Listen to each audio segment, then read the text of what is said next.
old Ford front was mimicking Aston Martin, this looks like they ripped off Kia. I hope that's not it, because I don't know. That's not exactly inspiring. But as a total vehicle, that's just identifying one segment of it. So we'll see. I definitely want to see. I can't wait for that launch for obvious reasons. Just Will they do anything different with the engine? you'll probably continue some version of the Gen 3 Coyote that's in it there. I mean, they might. My guess is a slight power bump, maybe like 10 to 15 horsepower tops. I mean, yes, and maybe no. I mean, here's the thing.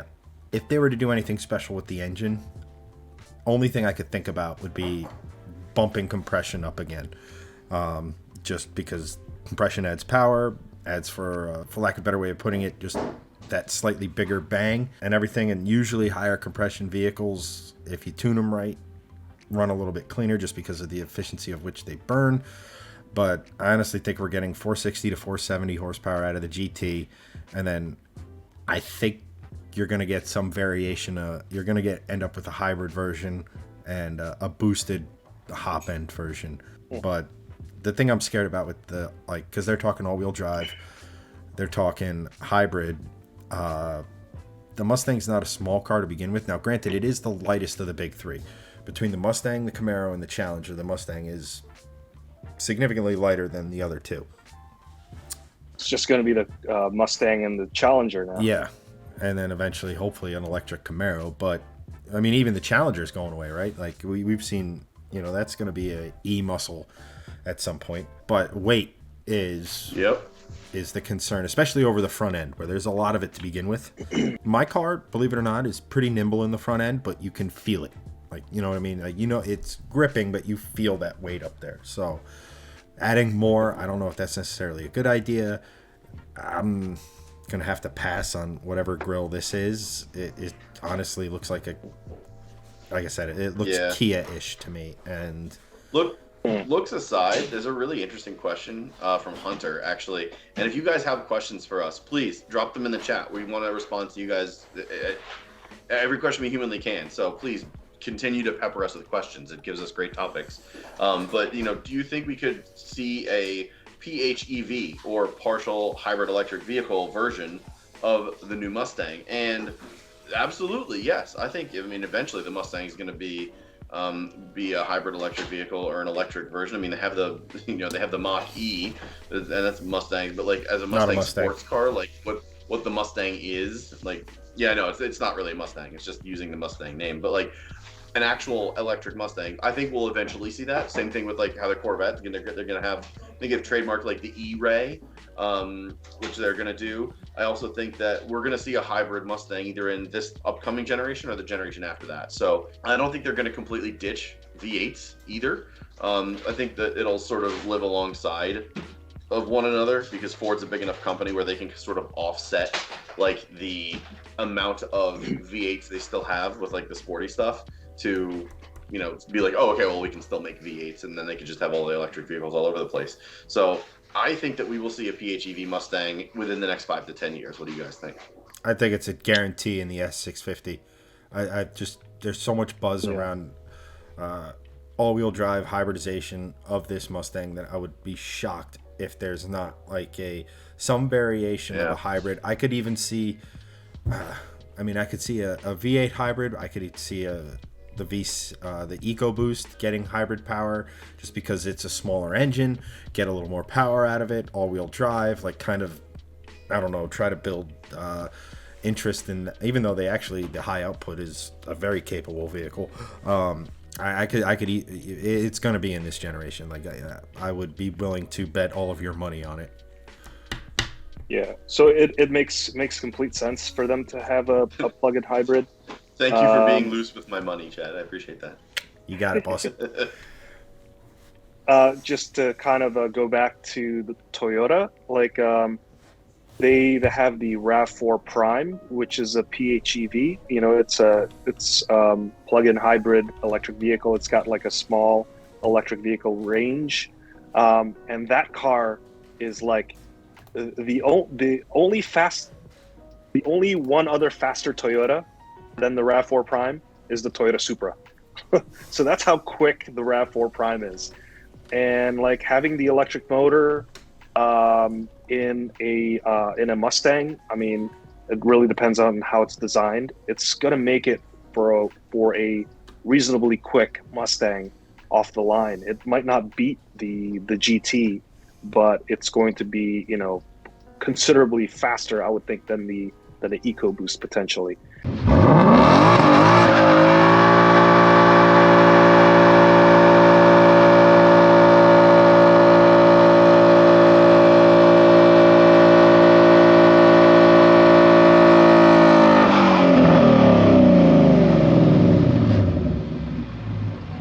That's me removing some of my tires. All right, so You just had to burn off the marbles, man. that was actually on the old wheel. So the I don't even remember what horrible tire was on it originally. So it's like, bye-bye. You can be converted into smoke. So, and that's one of the what makes the Mustang so much fun is that it has for no reason line lock, which is great. Press a few buttons, burn out. Love it. So let me ask you a question, Chad. You being a Mustang owner, you know, we were talking about earlier about how many crowds have you hit? Yeah, that's a follow-up question. But first, due to ongoing litigation, I can't answer that question. okay. Which means too many to name. It's at least one. At least greater than or equal to 1. But with all the talk we're dedicating earlier about like Supras and the Nissan Z, you know, not too long ago, like Nissan Zs were, you know, it's a good alternative to the Mustang GT. Mm-hmm. Now that we know the new Nissan's going to be 400 horsepower, Toyota Supra is at 382 horsepower. What's the new Mustang going to be making? This new S650? At least 460 at minimum, because that's what the outgoing model is going to be making. Yeah, like I said, they could play with things like compression, like they did from Gen 2, which is the V8 in my Mustang, to Gen 3 of the Coyote when they upped it to 12-to-1 compression, which 10 years ago would have been insane for a road car. Now, most of your most efficient cars, when you effectively talk about essentially horsepower per cubic inches or liters or anything like that, most of these engines now are pushing 12-to-1, 13-to-1. I think there's Ferraris. One of the last NA V12 Ferraris was something in the neighborhood of like 13 or 14-to-1, which is insane. It might have been one of their V8s. I can't remember. It was a Ferrari engine. I'll just stick to that. So again, they could bump 12.5, maybe even as much as like 13, just because of how ECU technology and anti-knock technology is getting. But that would effectively mean it's a game, right? Like you couldn't really do that with 91, even though I think they're doing that with 91 actually, with the new one and definitely mine. But like availability of 93, ethanol content in fuels, all that other stuff.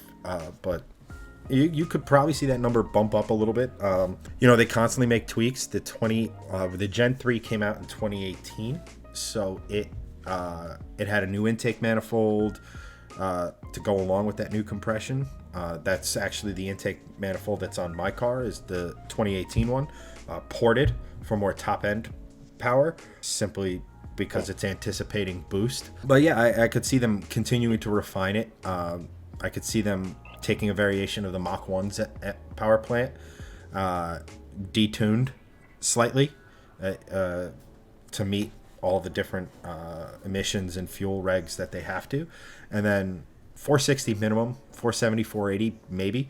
Granted, now what's the weight on the Supra? I would ask about the Z, but I know you're a little more intimate with the Supra as far as knowledge, or maybe not. I could be wrong. I'm gonna have to look this up, but it's according to Google, between 32 to 3,400 pounds. So it already has later than I thought it would be. It already has somewhere in a neighborhood of 500 to 600 pounds on the Mustang at potentially roughly, 460, like an 80 horsepower deficit. So that's significant.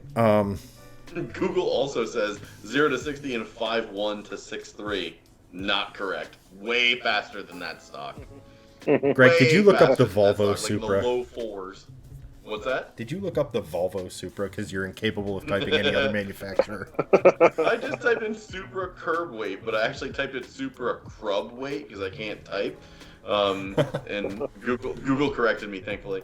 But yeah, 3181 to 3400, and then it says 0 to 60, 2022 Supra, 255 horsepower to 382, so it's got the horsepower on point. 5.1 to 6.3, and I'm sure that's what Toyota lists it at, but Yeah, that ain't right. It's faster definitely in than the low that, fours yeah. or in the high threes, considering Yeah. what people have been just doing with those things stock. Like, they're way quicker than that. Yeah, and I So think I guess my follow-up question to that, Chad, is what's your pick between the Supra, the Z, and then the Mustang GT, the new Mustang? are we talking potentially S650 based off the pictures we were looking at, or the current generation that's out there right now as we sit? I think the next generation, where like knowing what the S550 is and where Ford's going to take it for the next generation. If we assume for a second that it's that grille is just a small piece and the overall design is aesthetically pleasing, I'd probably go Mustang, because there's just something about naturally aspirated V8 horsepower. But most turbocharged cars, and like that sort of thrill of a turbocharged car is that moment right before boost to that moment right after full boost, where it's nothing, whoa, that sort of thrust as the turbos come on song. For me, I like the constant just building of a really good NA motor that revs pretty high, like the Coyote, as I point to a picture that nobody but myself can see. It's just that constant building to the crescendo of the 7,500 RPM, and then you shift and it happens again, and then it happens. There's just more theater to a naturally aspirated engine. It's like, ask anyone what Ferrari would they rather have, the 458 or the 488, and most are going to say the 458, just because of the way that NA engine screams and howls, and just the more visceral experience of it all. It's personal preference. I've owned a turbocharged car. I've supercharged previous cars. It's a matter of preference, but those 3 liters. So you're taking Mustang.